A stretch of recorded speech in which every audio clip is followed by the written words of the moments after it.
Have you ever went and ate at a restaurant and just not tipped your server? Maybe you thought that they were going to get a paycheck at the end of the week, your tip wasn't going to matter to them, or that they had made plenty of money off of other tables throughout the night?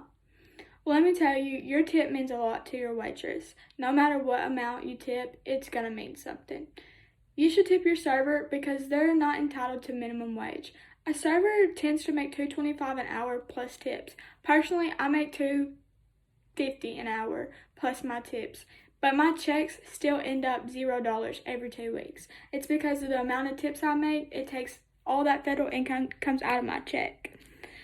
I depend on my tips for my car payment and insurance, and that's all I have to pay right now. And I know other people depend on rent, child care, medical bills, and stuff like that. I'm also trying to save money to move out of my parents' house. Doing so can take a while when you're just making tips and no paychecks every week. A lot of servers do have children as well. I know a couple of servers that I do work with, they have kids, they have multiple kids.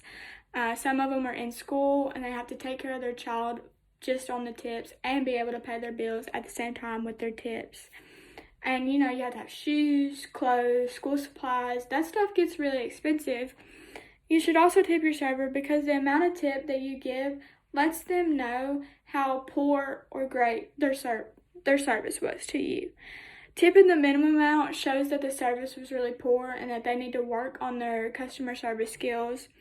Tipping higher than the minimum amount shows that the server had really good customer service or you just liked the way they served you. Not tipping at all may show that you just don't care, that you simply just forgot, and it don't really necessarily mean that the customer service was poor. A tip that the server does get from each table lets them know how good or bad they did on that certain table. That way on other tables they can improve, they can do better, and tipping good lets them know the same.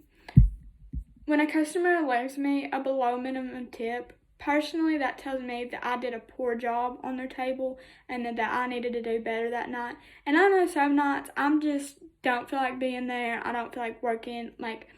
Yes, I can say I'm lazy on some nights, and I do a poor job serving, and I apologize to them for that, but whenever they leave me a good tip, it lets me know that I did a really great job serving them. And sometimes I come in real chippery, wanting to work, wanting to be there, and I tend to make more money on those nights that I actually act like I want to be there.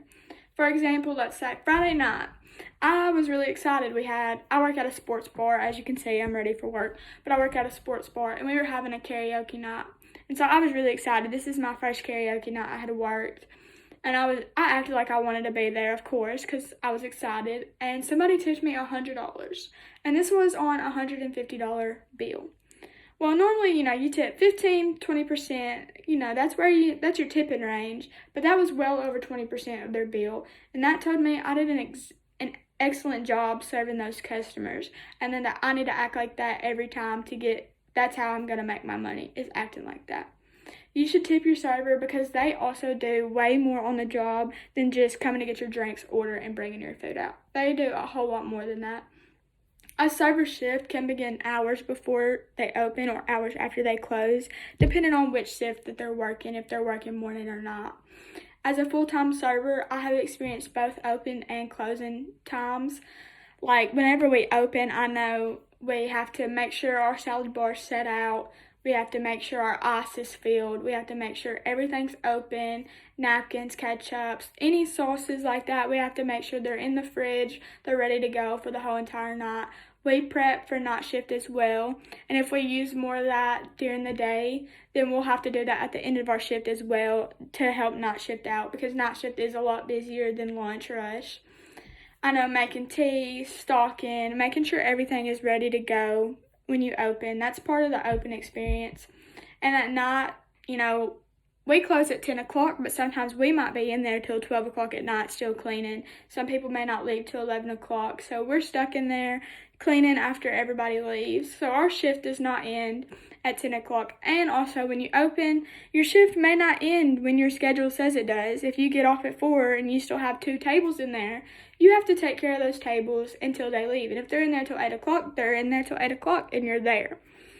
And whenever we close, we have to make sure all the tables are cleaned off, all of our tables are busted, wiped down, chairs are up on the tables. We help our bar out, we wipe our bar, we put our bar stools up, we sweep, we mop. We also help the kitchen do dishes. We don't just leave whenever we think we're done. We have to make sure our sauces are filled up. We have to make sure our ice is filled up as well, just like in the morning. A server's job is not, we're not getting paid for all of that. We don't. We get paid from our tips. Like I said, our checks are $0. And so cleaning up while no customers are in there, we're not taking care of any of our tables, we're not getting paid for that. So be generous to your servers and tip them whenever they do a well job serving you, because your tip means a lot. It really does.